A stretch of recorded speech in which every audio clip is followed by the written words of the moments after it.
아따 이것을. The Mirfields. Film ini menceritakan aksi pengkhianatan antara dua orang narapidana yang dipertemukan di dalam penjara. Seperti apa filmnya? Cus langsung saja kita melebur ke ceritanya.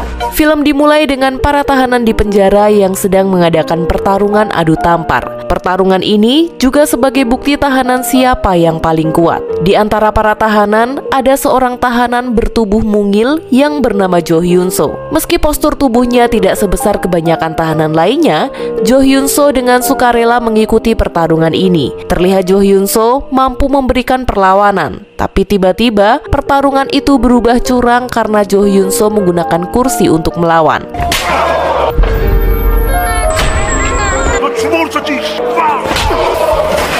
Akibat insiden itu seketika suasana menjadi semakin kacau.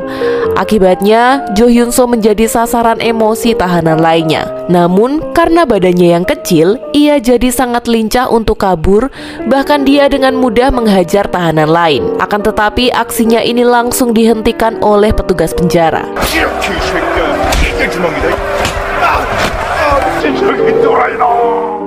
Di sisi lain, salah satu tahanan bernama Han Jae-ho mulai kagum dengan Jo Hyun So. Han Jae-ho ini bukan tahanan biasa.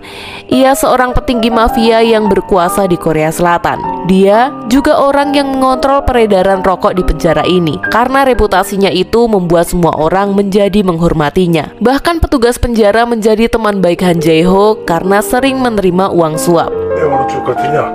나는 그 기준을 정하는 사람이다.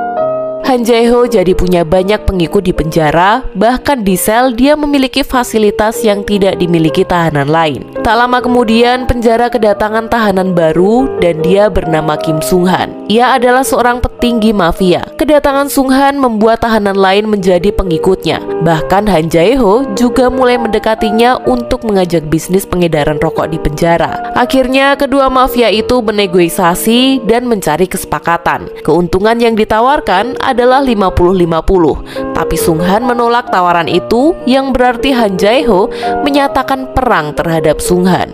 지금 전쟁하면 누가 이길 것 같습니까? 마사지 한번 가시든지요. Tak lama setelah itu, Han Jae-ho mendapatkan informasi kalau anak buahnya telah ditangkap oleh petugas. Dan tentu saja itu membuat Han Jae-ho langsung pergi ke sana. Ternyata, kepala keamanan telah menerima lebih banyak uang dari Sung Han dan membuat Han Jae-ho tidak berkuasa lagi seperti dulu. Dia pun tak terima dan langsung dihajar oleh petugas yang kemudian dibawa ke ruang isolasi. Kini, Sung Han lah yang berkuasa di penjara dan menggantikan posisi Han Jae-ho. Di sisi lain, Jo Hyun So yang berhasil keluar dari ruang isolasi tak sengaja berpapasan dengan anak buah Sung Han yang terlihat membawa pisau yang berniat untuk membunuh Han Jae-ho. Sontak, Jo Hyun So langsung menghentikan aksi pembunuhan itu dan malah berujung perkelahian. Tak lama kemudian polisi datang dan mengamankan mereka. Setelah kejadian itu, Jo Hyun So kemudian memilih untuk mendatangi sel tahanan Han Jae-ho. Sebagai tanda terima kasih karena sudah menyelamatkan nyawanya, Jo Hyun So diberikan rokok dan dari sinilah mereka mulai merencanakan hal baru. Mereka datang ke kantor kepala keamanan, di mana Jo Hyun So menunjukkan foto penyelundupan rokok di dalam penjara yang ada di HP-nya. Karena takut kepala keamanan, ia langsung menghancurkan HP itu. Namun siapa sangka, ternyata foto-foto itu sudah tersebar ke publik. Di sini, Jo Hyun So mengancam jika permintaannya tidak dipenuhi, maka bukti tersebut akan diberikan ke kejaksaan. 일주일 동안 연락이 없거나 검찰로 넘어갈 겁니다. Karena merasa terancam, akhirnya kepala keamanan menuruti permintaan mereka. Adegan pun berpindah di dapur. Di sini Han Jae-ho telah menyekap Sung Han dan menyiramkan air panas yang membuat Sung Han teriak kesakitan. Han Jae-ho bertanya, apa alasan Sung Han berusaha untuk membunuhnya? Dan ternyata Sung Han mendapatkan perintah dari Go Byung-chul. Go Byung-chul berjanji akan memberikan Sung Han keuntungan 30% dari bisnisnya jika berhasil membunuh Han Jae-ho. Karena tak percaya dengan omongan Sung Han, Han Jae-ho terus-menerus menyirami tubuh Sung Han dengan air panas hingga tewas. adegan beralih kepada bos mafia yang bernama Go Byung-chul, yang ternyata dia merupakan bos dari Han Jae-ho. Dia memiliki bisnis ekspor ikan laut yang berasal dari Rusia. Akan tetapi, bisnis ikan laut itu hanyalah kedok saja.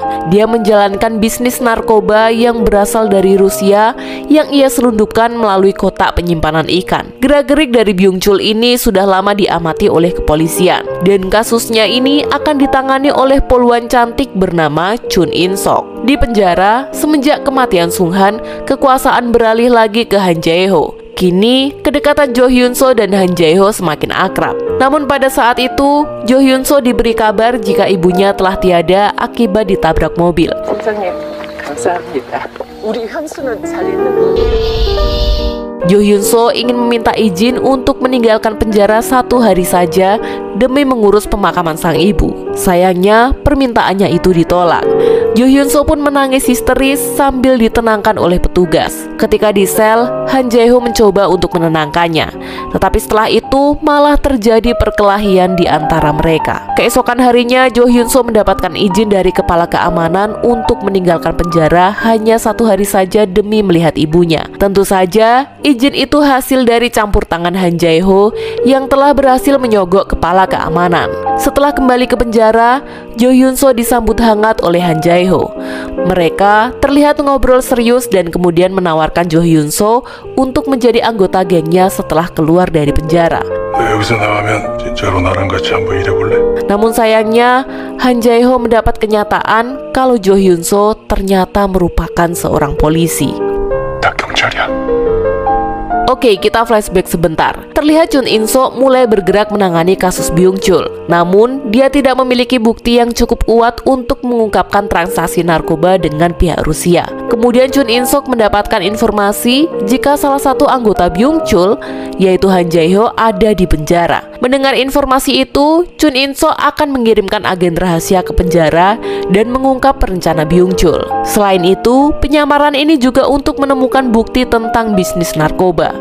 Maka dari itu, Chun In-sok memilih Jo Hyun-so sebagai agen penyamaran dan masuk penjara selama 3 tahun. Awalnya Jo Hyun-so menolak rencana tersebut karena ibu Hyun-so hidup sendirian dan mengidap penyakit ginjal. Namun Chun In-sok memberikan janji kalau dia akan membantu mencari ginjal yang cocok untuk ibunya dan membayari biaya rumah sakit. Akhirnya Jo Hyun-so menerima tawaran itu. Mereka merencanakan skenario supaya Han Jae-ho percaya kepada Jo Hyun-so. Namun sayangnya beberapa hari setelah itu, dia mendengar pemberitaan kematian ibunya. Dia meminta izin keluar penjara untuk menemui ibunya. Tetapi ternyata permintaan itu ditolak. Tapi berkat kebaikan Han Jae-ho yang menyogok pihak kepolisian, dia akhirnya bisa keluar penjara untuk melihat pemakaman ibunya. Dan dari sinilah, Jo Hyun-so malah lebih percaya kepada Han Jae-ho daripada pihak kepolisian. Dan karena kepercayaan inilah membuat Jo Hyun-so mengaku sebagai seorang polisi kepada Han Jae-ho. Singkat cerita, Han Jae-ho bebas dari penjara. Dia menceritakan semua informasi kepada Go Byung-gap yang juga merupakan salah satu petinggi mafia. Go Byung-gap juga ponakan dari Byung-chul. Di sini Han Jae-ho juga menceritakan jika dia merekrut Jo Hyun-so yang seorang polisi untuk bergabung dengan geng mereka. Tapi Byung-gap meragukan keputusan Han Jae-ho karena bisnis ini sangat berbahaya. Tetapi Han Jae-ho percaya kalau Jo Hyun-so adalah orang yang baik dan tidak akan melaporkan mereka. Tibalah hari di mana mereka ke penjara untuk menyebut Jo Hyun-so yang telah mendapatkan kebebasan. Jo Hyun-so disambut konvoi mobil dan diajak untuk makan malam bersama dengan anggota geng lainnya. Ketika makan malam, Jo Hyun-so berperilaku sangat angkuh dan ini memicu kemarahan Byung-gap. Ia sengaja mencari masalah bahkan menantangnya. Merasa tak terima, Byung-gap langsung menghampiri Jo Hyun-so. Namun, Jo Hyun-so langsung mengambil pistolnya dan menodongnya. 형 이거 근데 진짜 총이에요? Keadaan ini menjadi pusat perhatian semua orang dan akhirnya Han Jae-ho menengahi mereka. Di sisi lain, Byung-chul tidak percaya bahwa kematian Sung Han dalam penjara disebabkan oleh serangan jantung. Sebenarnya Byung-chul ingin membunuh Han Jae-ho karena ia tahu jika Han Jae-ho mencoba menguasai bisnisnya. Di tempat lain, Han Jae-ho memberikan misi pertama kepada Jo Hyun-so untuk bernegosiasi kepada Choi Dae-hyun, yang dimana ia merupakan seorang penjahat pelabuhan dari bea cukai. Namun sayangnya Jo Hyun-so tidak mau bernegosiasi dengan bisnis Choi Dae-hyun. Hyun, sehingga pertarungan pun terjadi. 맥스 확인하시면 저한테 전화하실 겁니다. 딸내미처럼 생겨나가. 제가 지금 묻고 있습니까? Anak buah dari Choi Dae-hyun datang membantu, dan tiba-tiba saja pasukan Han Jae-ho dan Byung Chap muncul untuk meramaikan pertarungan.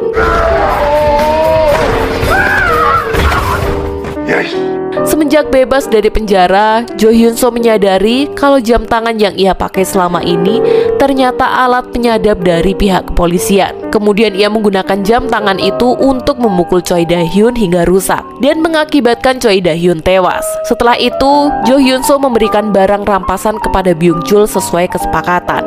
Byung Chul pun memuji hasil kerja keras Jo Hyun So karena telah berhasil menyelesaikan tugas pertamanya. Malamnya, mereka pergi ke klub malam untuk berbisnis dengan rekan mereka dari Rusia. Mereka duduk di luar agar bisa menikmati suasana dan berencana bertemu dengan bos Rusia. Namun, Jo Hyun So yang tidak nyaman dengan tempat itu karena terlalu ramai memutuskan untuk berjalan-jalan. Tapi siapa sangka, dia malah ditangkap secara paksa oleh salah satu teman kepolisiannya. Dan polisi itu mencoba memberikan jam tangan pengganti kepada Jo Hyun So. Namun, ia menolaknya. Setelah itu, tiba-tiba saja terdengar teriakan dari Han Jae-ho yang sedang mencari Jo Hyun So. Untuk menghindari kecurigaan, Jo Hyun So dengan sengaja memukul teman polisinya. 제가 일부러 보려고. 변태 새끼. Setelah kejadian itu, Jo Hyun So menceritakan kepada Han Jae-ho kalau orang tadi itu seorang polisi yang juga lagi mencari informasi tentangnya. Han Jae-ho yang merasa ragu dengan Jo Hyun So akhirnya menggeledah seluruh badannya. Apakah ada penyadap lainnya? Setelah itu, Han Jae-ho mengajak Jo Hyun So ke suatu tempat, yaitu tempat di mana Han Jae-ho memulai bisnis narkoboy. Ia menceritakan bahwa sudah banyak orang yang mengkhianatinya.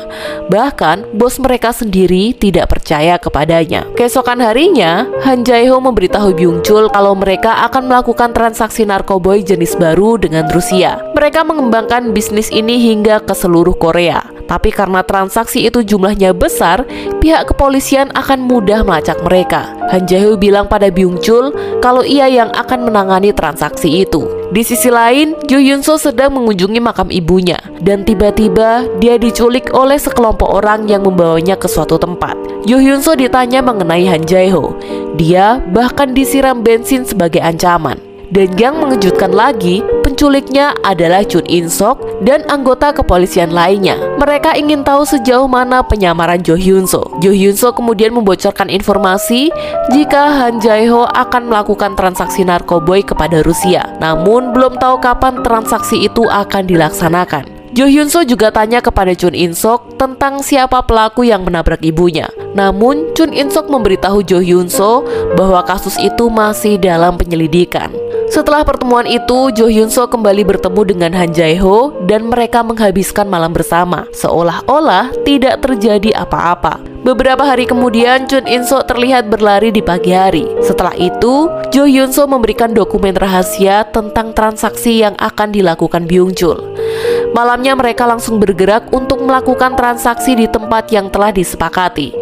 Di saat para petinggi sudah bertemu, tiba-tiba polisi muncul dan siap untuk menangkap mereka semua. 안녕 얘들아. Setelah itu, Chun In-sok meminta untuk membuka peti yang mereka bawa. Namun saat peti dibuka, Chun In-sok kaget karena dia tidak menemukan narkoboy. Yang ia temui malah peralatan mainan dewasa. Rencana polisi untuk mengungkap kasus penyelundupan dan transaksi narkoba telah gagal. Mereka tidak menemukan bukti untuk menangkap Byung Chul dan pihak Rusia. Akhirnya mereka semua pun bisa lolos. Sementara itu di tengah laut, Jo Hyun So di kapalnya menemukan paket misterius muncul dari air. Paket itu ternyata berisi narkoboy. Jo Hyun So rupanya sengaja memberikan informasi palsu kepada Chun In-sok karena ia sudah tidak percaya dengan polisi. Ia juga merasa jika kepolisian telah gagal melindungi ibunya dan bahkan tak mengizinkannya untuk melihat ibunya ketika meninggal. Sambil merayakan keberhasilan transaksi itu, terjadi pengkhianatan yang mengejutkan yang mana Byung Chul dibunuh oleh Han Jae-ho. Sementara Byung Gap ikut mengkhianati Byung Chul supaya ia bebas dari kekuasaan pamannya. 죄송합니다. 나 이런 씨발 양아치. Sementara seluruh pengikut Byung Chul juga dibunuh. Keesokan harinya, Jo Hyun So meminta Han Jae Ho untuk menembaknya saja. Ternyata ini merupakan rencananya agar ia bisa melaporkan kepada pihak polisi kalau dia juga menjadi korban dari tragedi itu. Sementara Chun In Sok mengetahui kalau Jo Hyun So telah mengkhianati polisi. Dia pun memperlihatkan video CCTV yang menunjukkan kalau ibu Jo Hyun So ditabrak oleh anak buah Han Jae Ho. Dari sini ia mulai sadar jika orang yang dia anggap sahabat telah terlibat dalam kematian ibunya. Sementara itu, anggota geng berkumpul dan menyambut Han Jae Ho sebagai pemimpin baru mereka. Tiba-tiba Han Jae Ho menerima telepon dari Jo Hyun So yang memberi informasi kalau polisi akan melakukan investigasi. Jo Hyun So mengaku telah dijebak oleh anggota geng yang mengetahui identitasnya sebagai anggota polisi dan membocorkannya. Jo Hyun So meminta untuk menjaga barang hasil transaksi mereka dan ia akan bertemu dengannya nanti malam di tempat biasa. Mendengar kabar itu, akhirnya Han Jae Ho mengajak Byung Gap untuk bertemu terlebih dahulu dan membahas sesuatu. Setelah bertemu, Byung Gap malah dipukuli hingga tewas. 너 이러면 안 돼.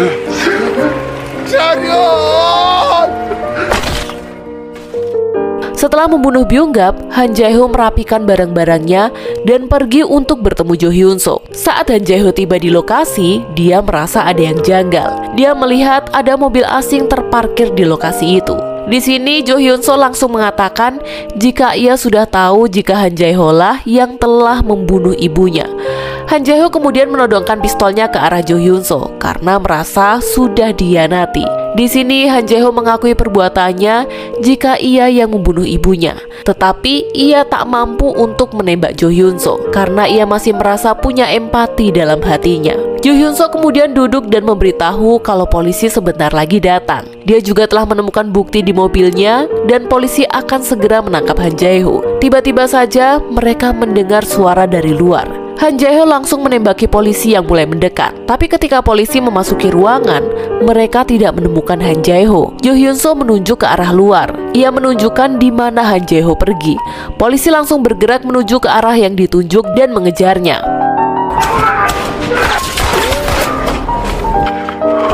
너 같은 새끼가 감당할 수 있는 사람 아니야. Polisi mengira jika Han Jae Ho sudah tewas. Akhirnya polisi menggunakan Jo Hyun So sebagai tameng untuk mendekati Han Jae Ho. Dan tak diduga, ternyata dia belum tewas dan malah membunuh polisi itu. Kemudian ia berencana untuk membunuh Jo Hyun So, tapi karena dia tidak tega, akhirnya dia memutuskan untuk pergi. Namun siapa sangka, tiba-tiba dari arah belakang Han Jae Ho ditabrak menggunakan mobil oleh Jo Hyun So seperti yang dilakukan terhadap ibunya. 근데 나는 형 믿어요. 형 엄청 출세했네. Dan setelah itu, melihat Han Jae Ho dalam kondisi sekarat, Choo In Sok langsung mengamankannya dan mengambil kunci mobil untuk sebagai barang bukti. 나 같은 실수하지 마라. Dan film pun tamat.